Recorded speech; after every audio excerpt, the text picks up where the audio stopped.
Duduk, shalom. Saudara, saya masih ingat berapa tahun yang lalu saya khotbah tempat ini memberitahu pada saudara semua untuk beli emas semua. Minimal 1 gram. Coba yang masih ingat angkat tangan. Dan ingat komisi 2%.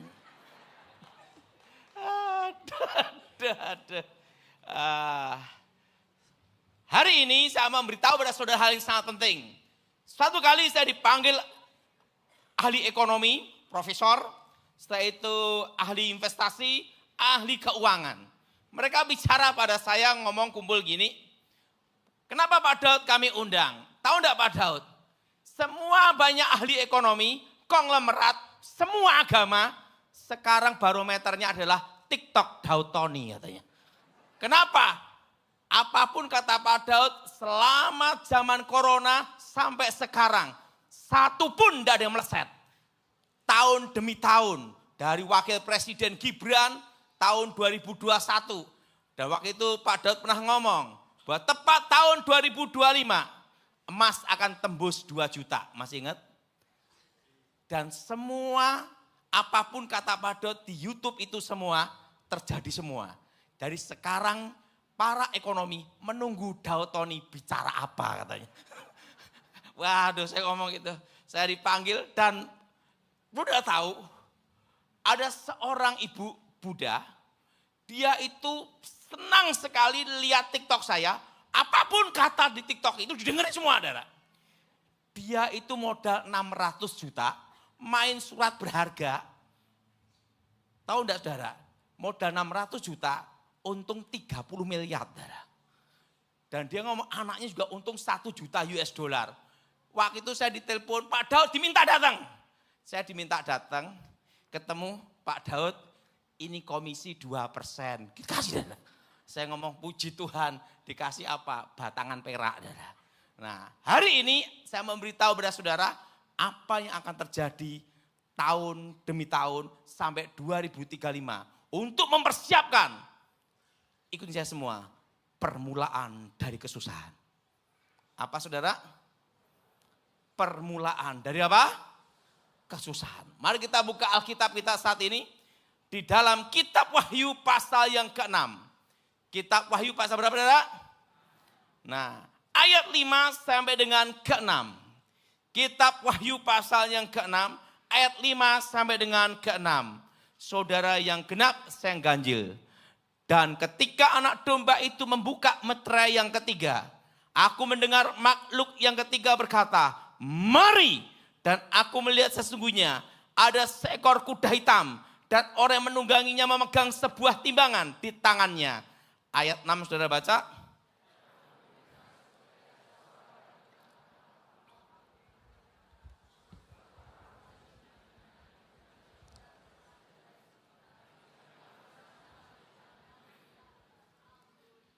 Secupak sedinar. Apa saudara?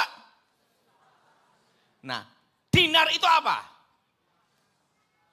Emas dan perak. Logam. Ngomong sama sebelahnya, logam. Waktu saya sekolah Alkitab, banyak yang menafsirkan pada waktu hari kesusahan besar, dikatakan nanti akan barter.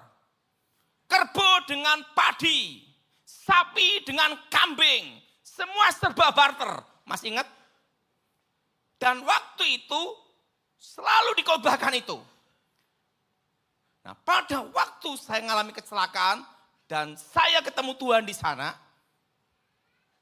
di situ dijelaskan, jangan terlalu berlebihan nafsir Alkitab. Alkitab tadi mengatakan apa? Secupak apa saudara? Ingat artinya yang berharga di masa depan adalah logam. Ngomong sebelahnya logam. Jelas? Jelas? Alkitab tidak mengatakan secupak sedina. Secupak ditukar apa? Kebuk dada. Coba saudara perhatiin. Misalnya waktu kesusahan besar, lari 1 juta orang. Barternya sapi. Sapi itu setahun beranak 1. Yang makan 100.000 orang. 1 sapi sak bulunya habis. Betul saudara? Betul? Tetapi kalau 1 kilo emas dapat berapa ratus sapi. Betul? Nah, itu pada waktu itu saudara, saya tidak berani khotbahkan ini. Karena pasti akan ditentang. Karena ajaran waktu itu mengatakan barter. Betul? Tetapi Alkitab berkata, meterai ketiga. Nah, meterai ketiga itu dimulai kapan? 2032. Berapa saudara? 2000 apa? Ngomong sebelahnya 2032. Saudara, pada waktu saya ketemu Tuhan, itu tahun 96 tepatnya bulan November. Di situ ditunjukkan masa akan datang. Waktu itu dia berkata, akulah Yahweh. Yes. Layar lebar sekali, besar sekali. Hari-hari yang akan datang, saudara. Masa depan. Apa saudara? Masa saudara? Yes. Yes. Yes. Tahun demi tahun, saudara. Presiden dan wakil presiden di masa yang akan datang. Dan di situ ada 2 manusia yang masih hidup sampai sekarang. Elia dan Henokh. Bicara pada saya tentang masa yang akan datang. Tentang dunia. Dalam suatu bahasa yang bukan bahasa manusia. Dan di situ diberi pesan. Bahwa mereka akan datang kembali di muka bumi ini. Untuk menjadi saksi. Untuk menjadi apa saudara? Karena seorang saksi itu harus hidup. Tidak ada saksi mati, tidak ada. Saksi adalah mendengar, melihat, dan merasakan. Dan harus hidup. Makanya 2 manusia ini masih hidup ada di sana. Dan akan kembali ke bumi. Untuk bicara tentang siapa Mesias. Nah di situ dijelaskan. Ditunjukkan masa yang akan datang. Dan tentang penyatuan mata uang. Apa saudara? Penyatuan saudara? Penyatuan. Dan waktu itu, begitu saya mendapat penglihatan itu, saya hidup kembali, saya bicara sama kawan saya. Supaya ini ditulis di buku. Wah namanya Letkol Muladi, pensiunan. Itu ditulis. Wah tulis, saya ngomong ditulis dan diketik. Presiden di masa depan tahun 2004 SBY. Itu tahun 96. Wakil presiden tahun 2024 seorang anak muda wajahnya seperti ini. Tulis semua sampai 2035. Udah capek-capek nulis 3 bulan. Kalau zaman dulu kan ngetik saudara. Waktu itu dibikinlah 2 buku. Buku yang pertama judulnya Dunia Roh. Apa saudara? Dunia Roh. Pak Gilbert bersedia untuk tanda tangan rekomendasi diterbitkan. Itu tahun 99. Nah buku yang kedua itu membuka rahasia masa depan. Bukunya segini. Diberikan ke Gilbert. Waktu itu kan kita cari uang susah. Jadi buku itu yang ditulis diketik itu tidak diperbanyak. Hanya asli 1, salinan 1. Yang asli dikasihkan Pak Gilbert. Pak Gilbert kelihatannya gini, ditinggal, hilang. Nah, fotokopinya yang di saya hilang juga. Nah, seorang konglomerat ahli ekonomi ngomong saya, itu tugasnya Gilbert lumayan dong cari buku itu. Karena apa? Itu buku penting untuk tahu siapa presiden di masa depan. Katanya. Dan yang kedua pergerakan saham. Kalau kita orang bisnis harus tahu namanya ekonomi. Pak Gilbert baru bingung, tak taruh di mana buku itu. Nah, di tahun itu yang saya ingat, waktu di surga itu seperti ini, saudara. Tentang penyatuan mata uang. Apa, saudara? Nah, di situ saya ngeliat semua hacker seluruh dunia, Rusia, China, India, berbagai tempat dipanggil di Amerika. Dipanggil di mana, saudara? Di apa? Di Amerika. Dan mereka disuruh menyerang suatu cyber. Namanya cyber army. Bukan security, tapi cyber army. Saudara. Tingkatannya lebih tinggi daripada security. Ini cyber army. Nah, semua hacker ini disuruh untuk menyerang sistem pertahanan, sistem dari cyber army. Saudara. Setelah berbagai serangan-serangan ini, dan AI mempelajari semua cara hacker bekerja, cara hacker-hacker bertahan, menyerang, bertahan. Dipelajari. Yang mempelajari apa? Hacker. Apa, saudara? AI. Apa, saudara? Dan AI ini mempelajari semua sistem. Semua sistem cara hacker seluruh dunia. Nah, setelah itu AI ini menjadi AI hacker. Jadi di atasnya AI yang mengendalikan AI. Dan lambangnya itu seperti ini. Segitiga, seret, seret, seret. A, I, G. Dan ada mata manusia di tengah. Artinya apa? Pikir sendiri. Hurufnya itu segitiga. Dan apa yang terjadi? Di situ saya melihat. Nah, makanya buku itu tidak diterbitkan. Kenapa? Dikira halusinasi. Ini orang gila yang ngomong gitu. Karena zaman itu yang punya HP jarang. Dan HP zaman dulu, untuk ngelempar mangga jatuh. Betul? Yang punya telepon juga jarang. Nah, ini bicara tentang suatu teknologi yang di luar kemampuan manusia, saudara. Di zaman itu, saudara. Makanya tidak sama Gilbert, tidak diterbitin, saudara. Nah, di situ saya ngeliat. Yes. Nah, ini nanti saya ngeliat, saudara. Ada suatu alat seperti ini, saudara. Seret. Nanti lain waktu akan saya gambar alatnya itu. Sampai sekarang saya tidak bisa lupa. Itu yang alat yang akan digunakan mengendalikan dunia adalah seret gitu adalah runcing saudara. Nah, di situ ada yang namanya itu saudara, warnanya itu biru keunguan kehitam-hitaman.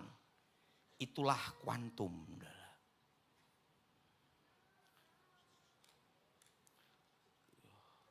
Biru kehitam-hitaman keunguan.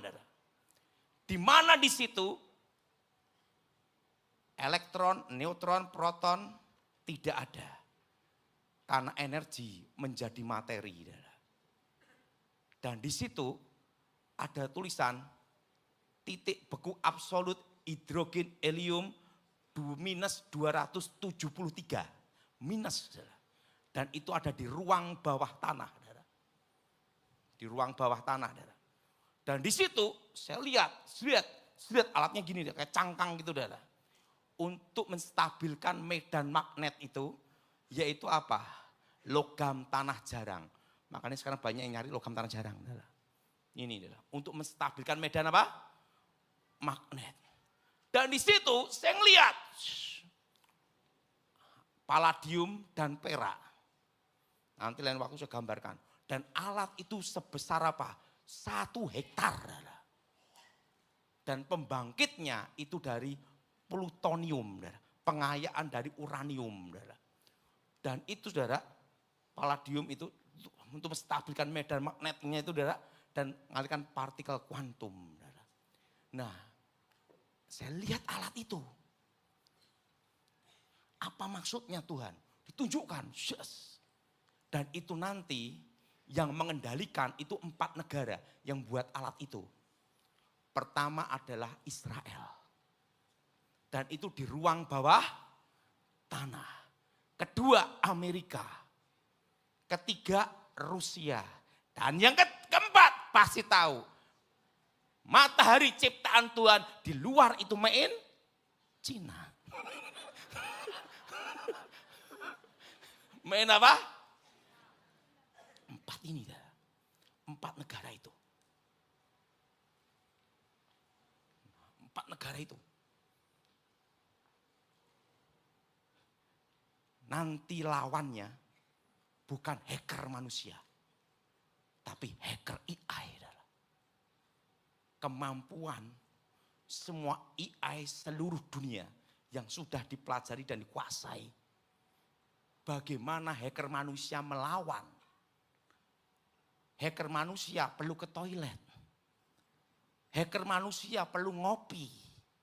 Hacker manusia perlu tidur. Betul? Ini non-stop. Jebret. Dan nanti di masa depan. Untuk menghancurkan satu negara. Dihancurkan dulu sistem perbankannya. Dengan apa? AI hacker. Apa saudara? Iya apa?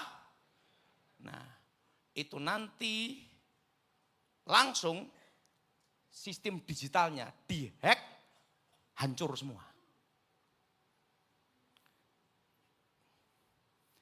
Mau lapor siapa?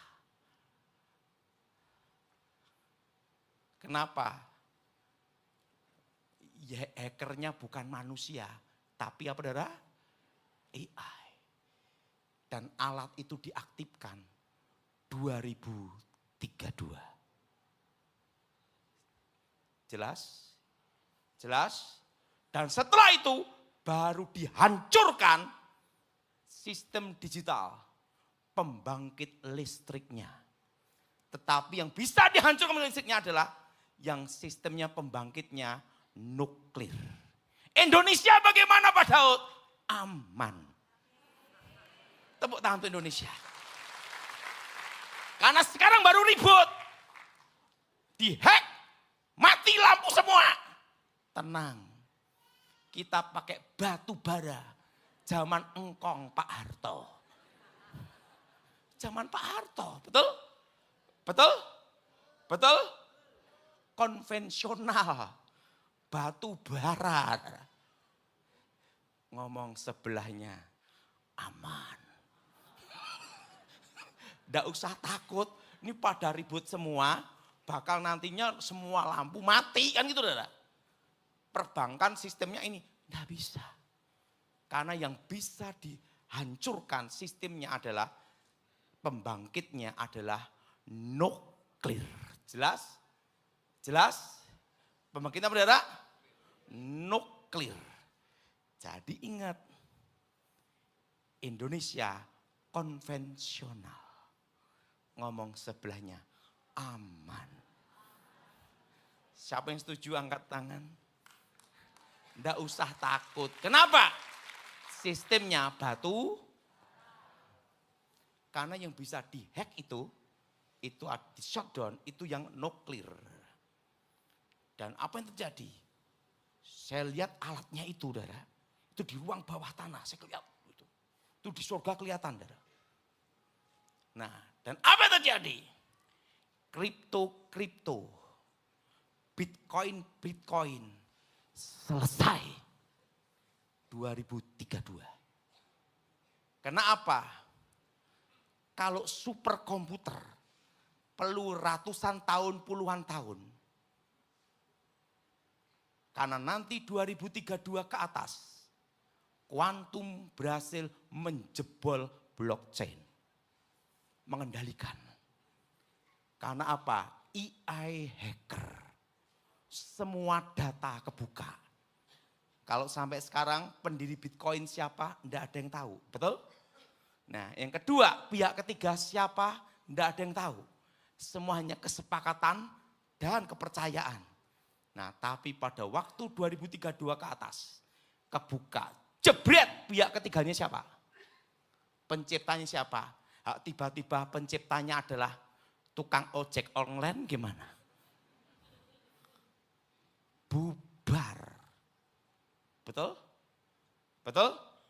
Betul? Dan apa yang terjadi? nanti kripto yang bertahan adalah kripto yang ada basic dasarnya, backupnya emas, perak, dan pertambangan fisik, bukan komputer. Dan 2030 akan terjadi masalah di surat berharga dimulai dari Singapura. Setelah itu Amerika, setelah itu London UK. Yaitu surat berharga nanti banyak yang bodong. Misalnya surat berharga perak 1000 ton.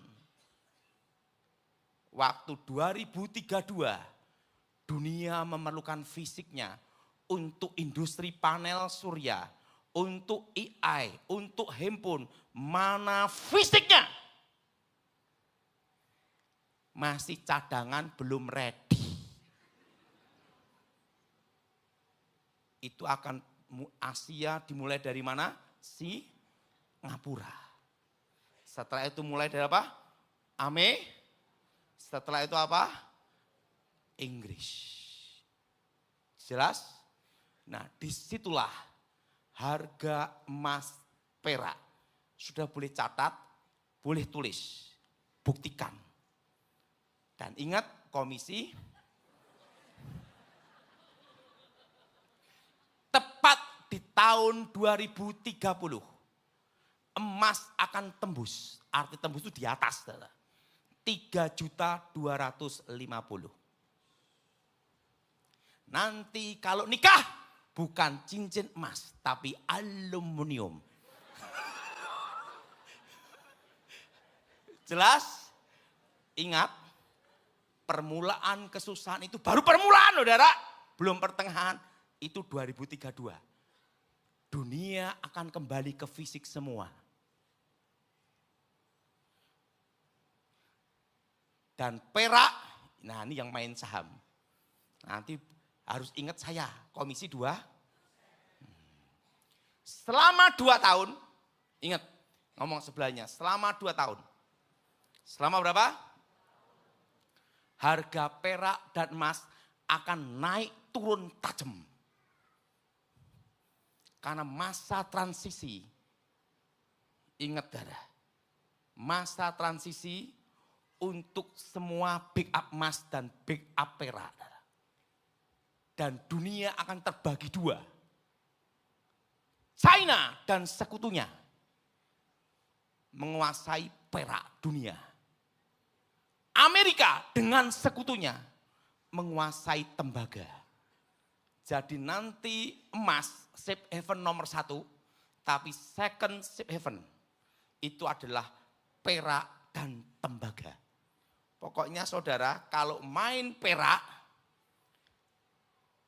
di atas $50 per troy.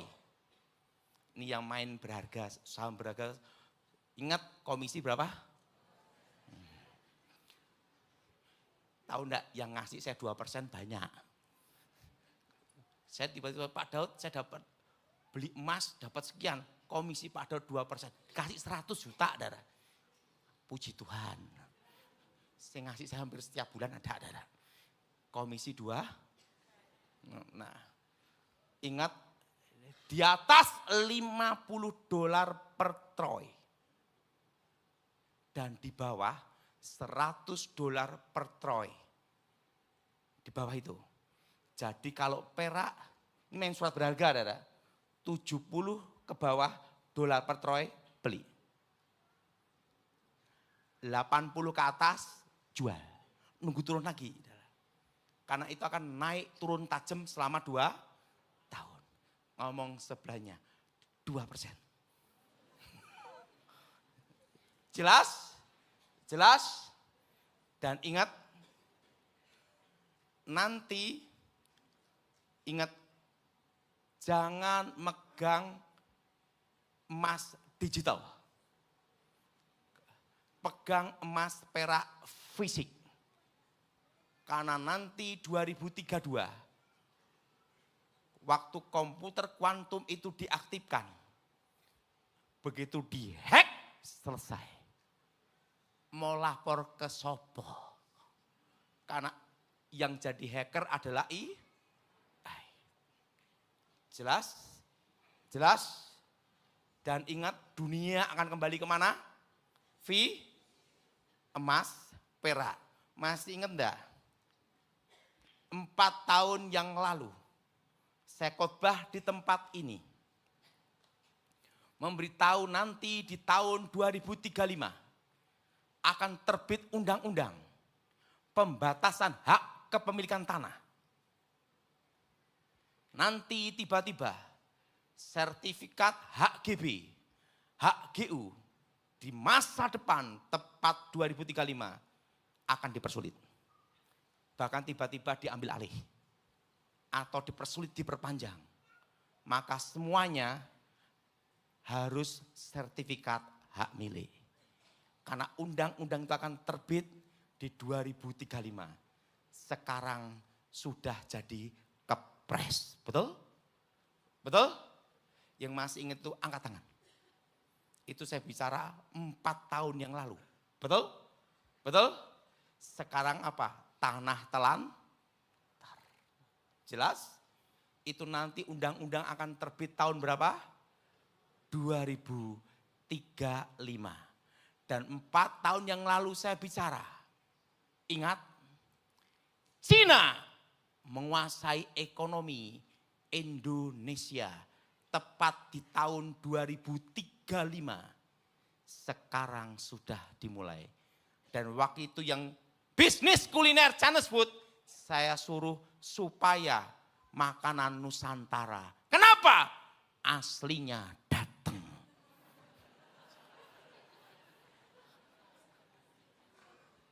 Yang masih ingat angkat tangan. Ngomong sebelahnya, aslinya datang.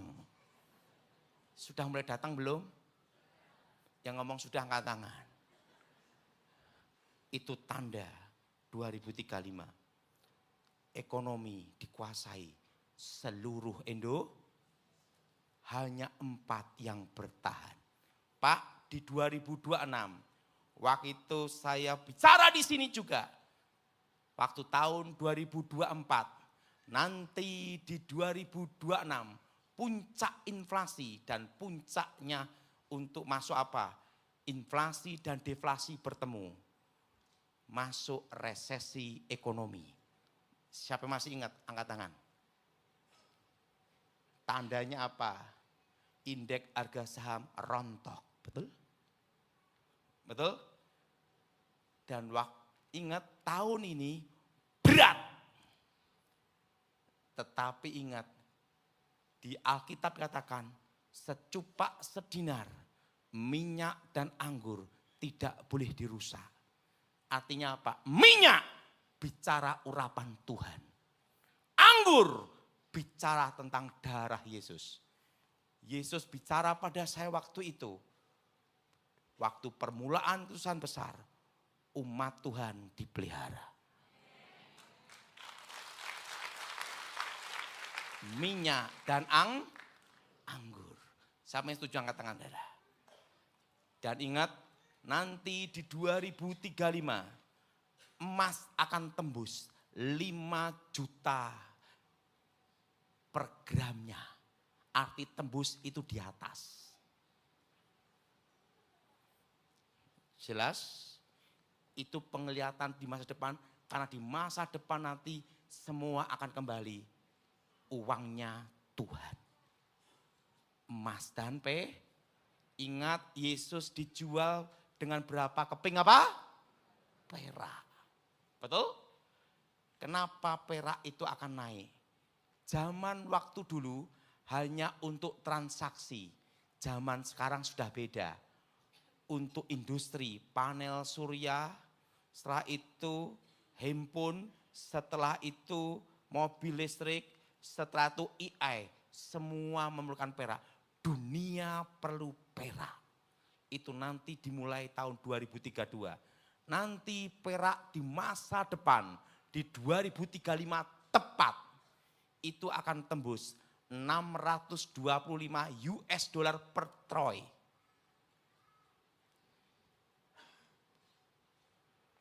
per gramnya 300.000. Semua yang ada di kota Surabaya, ada satu orang yang paling menyesal. Ada seorang pengusaha, ada di Surabaya. Di 2024, habis Pilpres. Saya bicara pada dia, saya mendapat penglihatan tahun 96.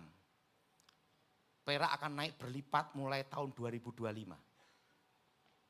Waktu itu perak 17.000 per gram. Betul? Betul? Dan 10 tahun tidak pernah naik. Waktu itu saya beri, kalau kamu percaya, ikut saya. Dia siapkan uang untuk beli perak 1 ton. 17 miliar. 1 ton. Pergi ke pabrik emas namanya UBS. UBS itu ya. Wis bahasanya susah aku. Waktu itu ownernya namanya Pak Yohanes.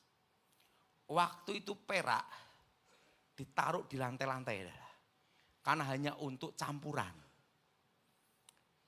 Waktu itu saya bicara sama Pak Yohanes, owner dari UBS. Boleh tanya ada, saksi hidup.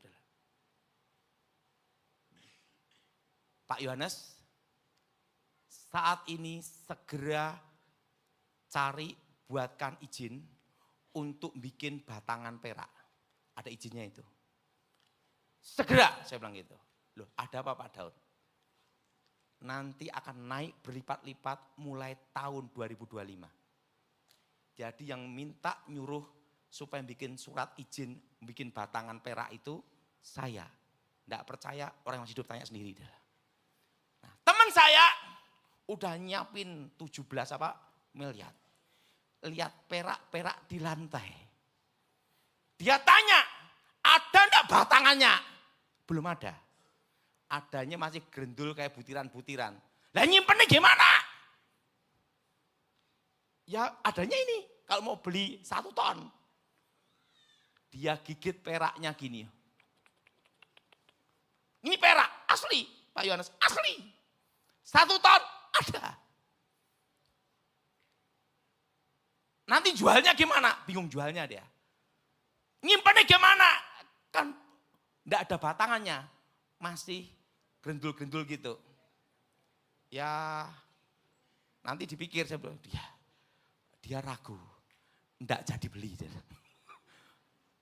Begitu dia enggak jadi beli, 2025, 3 bulan, 4 bulan kemudian, harga perak jadi berapa? Naik 50.000, 80.000, naik turunan tidak? Langsung dia gini, lemes, 1 ton hilang. Padahal untungnya minimal, dia bisa untung 30 miliar, 40 miliar. Orang pulang Surabaya, satu-satunya yang paling menyesal dia adalah. Jadi kalau lihat perak naik dia gini. 1 ton. Jadi ingat, dunia akan kembali ke fisik semua. Secupak sedinar, artinya nanti yang berharga itu adalah logam. Yesus bicara apa? Waktu kesusahan besar ke pegunungan. Betul? Di pegunungan itu bukan hanya ada kebun, sapi, tanaman. Intinya selain kebun, sapi, tanaman, di dalam tanah itu apa? Mineral, uranium, emas, perak. Dan ingat di tahun 2035 ke atas harga batu mulia, blue sapphire, ruby, emerald hancur semua. Karena nanti sudah tercipta dari proses lab bikin cat eye, emerald, lab grown. Dan itu made in China. Termasuk harga diamond, berlian akan hancur semua di tahun 2035. Karena sudah berhasil menciptakan berlian. Itu tahun 96 saya lihat. Jadi prosesnya kayak di alam tapi di lab instan. Dan itu hampir sama dengan asli. Susah dibedain. Jadi sekarang nanti yang batu mulia, blue sapphire, ruby, yang cat eye gini-gini. Di 2035. Karena apa? Bisa diciptakan di laboratorium. Jelas? Jelas? Dan made in apa? Cina. Jelas? Jelas? Pak, di rumahku blue sapphire ya Pak. Gimana? Tenang, masih engkau nikmati 2 tahun. Belum 2035. Setelah 2035, termasuk ruby, emerald, lab semua adalah. Dan itu susah dibedain. High-tech-nya seperti itu. Pak, berarti lebih baik jemaat gimana? Ingat saudara, inflasi nanti paling berat. Kapan Indonesia pulih Pak Daud? 2032. 2027 ekonomi baru bergerak. Baru bergerak. Saudara. Pulih itu 2032. Makanya waktu itu saya pesan pada saudara semua, jangan utang bank. Masih ingat? Pak 2030 inflasinya gimana? Saya kasih gambaran pada saudara inflasinya. Saudara megang uang 1 miliar sekarang. Ditabung dengan bunga deposito. Maksimal 6% atau 7%. Betul? Wah itu mujizat Pak, banyak banget. Betul enggak? Ya sekalian enggak apa-apa. Uang 1 miliar nanti. Engkau pegang hari ini. Tanpa digunakan. Hanya di bank aja. Nanti di tahun 2035. Uangmu tulisannya 1 miliar. Tapi value-nya hanya 50 juta. Pikir sendiri. Jadi saudara pegang rupiah hanya untuk transaksi. Oke. Ada sisa lebih, ini pesan sebelum 2032. Belikan barang dagangan yang ada. Kalau lebih belikan investasi perak dan emas. Pak, kalau punya uang emas, pas-pasan perak, kurang dari pas-pasan tembogo.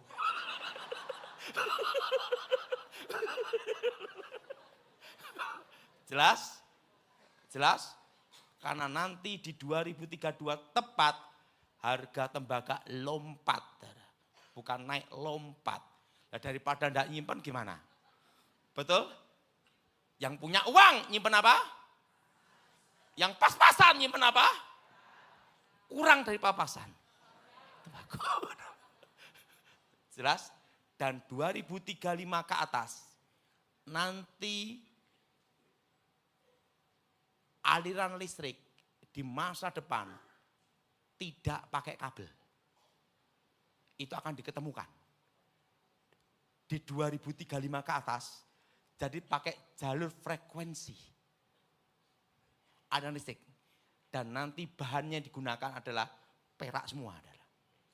Penghantar listriknya nanti, saudara, nanti tidak pakai kabel. Itu 2035 ke atas. Itu nanti tiang-tiangnya itu kayak itu dah. Dan itu pakai perak. Makanya itu akan naik. Tapi ingat, tahun ini cara bertahan gimana? Apa yang ada dalam diri saudara? Saudara salon, fokus salon.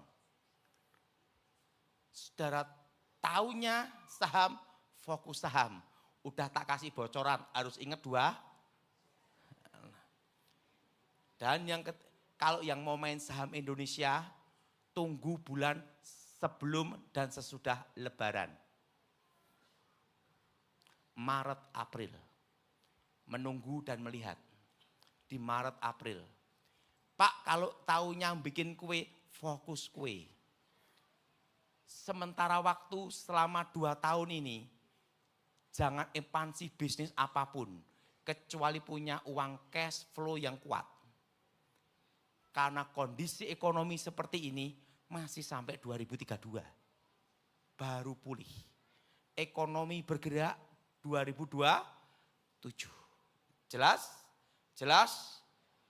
Dan nanti di masa depan, mata uang terbagi 3. Internasional, itu adalah logam mulia, emas dan perak, koin. Kedua, uang kertas, uang kartal.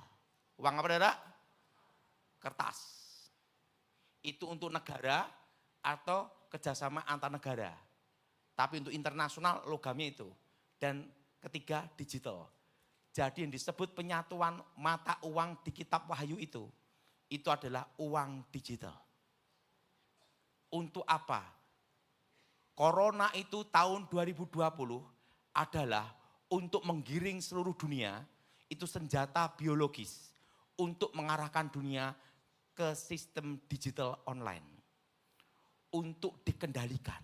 Untuk apa saudara? Dikendalikan. Dan nanti pengendalian nanti puncaknya di 2032. Uji coba kuantum itu, lihat Iran. Sistem perbankannya hancur. Hiperinflasi. Betul? Betul? Itu baru uji coba. Jadi saudara semua persiapkan. Sebelum ini terjadi, secupak sedinar. Artinya berharga apa? Logam. Alkitab mengatakan apa? Apa secupak diganti ayam? Dinar itu apa? Emas. Dan apa? Perak. Dan ingat di masa depan, tahun 96, teknologi berhasil menciptakan emas. Tapi biayanya lebih tinggi. Biaya lebih apa? Jadi makanya emas itu laku. Di surga pun juga ada emas, betul? Jadi saudara enggak usah khawatir. Pak, tahun ini Surabaya gimana? Aman. Pak, perang dunia ketiga gimana? Ngomong sebelahnya, Indonesia paling aman. Kenapa Indonesia paling aman? Ini saya ngelihat sampai tahun 2035. Adalah. Kenapa paling aman? Semua diajak kerjasama. Non-blok. Sekali lagi nih, tak kasih tahu. Untuk menyerang suatu negara, itu biaya perang itu besar. Serangan udara, 3 bulan. Serangan laut, logistik distribusi, itu 6 bulan. Nah, Indonesia itu kan lautnya luas, pulaunya kecil-kecil. Biaya ini besar, logistiknya. Ketiga, pertempuran pusat, darat, bertahun-tahun. Ukraina sampai sekarang belum selesai, betul? Dan yang kedua, kepentingannya apa? Amerika menyerang Venezuela. Karena apa? Minyak. Yang kedua, perak. Tidak mau ajak kerjasama, serang kan gitu saudara. Lah Indonesia gimana? Amerika perlu apa? Emas, privat. China perlu nikel, Sulawesi. Semua udah kerjasama. Jepang mau nyerang gimana? Ada Toyota.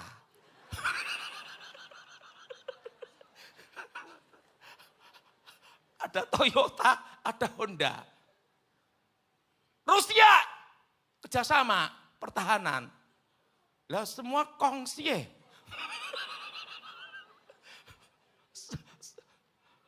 Cina mau nyerang Amerika, awas, emasku di sana. Jepang mau nyerang, China ngomong, awas apa, nikelku di sana. Semua pada kongsi. Jadi perang dunia ketiga yang paling aman di dunia, Indonesia.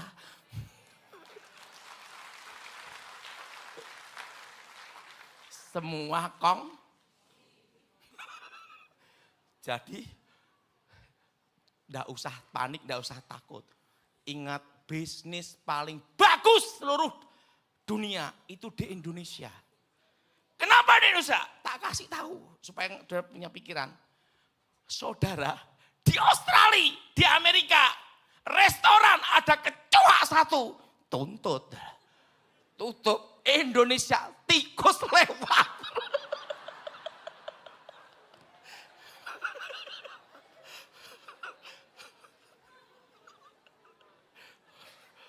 Betul?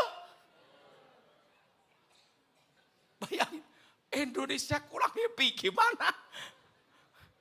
Saudara boleh buka restoran di Australia. Coba ada satu kecoa lewat. Ditutup itu. Dituntut, kenapa kebersihan macam-macam. Nah, Indonesia bayangin, kucing lewat, tikus lewat. Lalu lewat, tambah bumbu.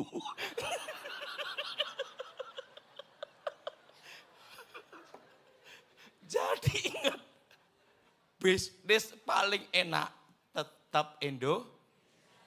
Siapa yang setuju angkat tangan? Oke, wah saya udah jam segini ya. Jadi ingat, 2 tahun perak emas akan apa? Naik turun apa? Tajam. Tapi saudara sudah punya patokan. Di 2030 emas tembus 3.250.000. Jelas? Dan 2035 tembus berapa? 5 juta. Dan setelah semua tembus, kan jual emasnya jual peraknya. Ingat, langsung pelan-pelan. Mari kita berdiri. Jadi yang disebut secupak sedinar, artinya ingat kapan Tuhan datang. Tidak ada yang tahu. Tapi ingat, 2032 itu baru permulaan. Apa saudara? Baru apa? Baru apa? Belum pertengahan, mas permulaan. Nah.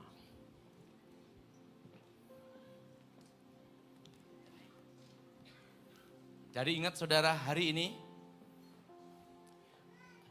2032 ada permulaan dari kesusahan. Dan penyatuan mata apa? Uang, digital. Dan dunia kembali ke fisik semua. Kembali kemana? Emas, perak, dan tembaga. Jadi saudara, pikirkan itu. Kalau sudah ada berkat, pegang rupiah secukupnya untuk transaksi. Karena engkau hidup di Indonesia. Sebagian belikan untuk apa? Dagangan.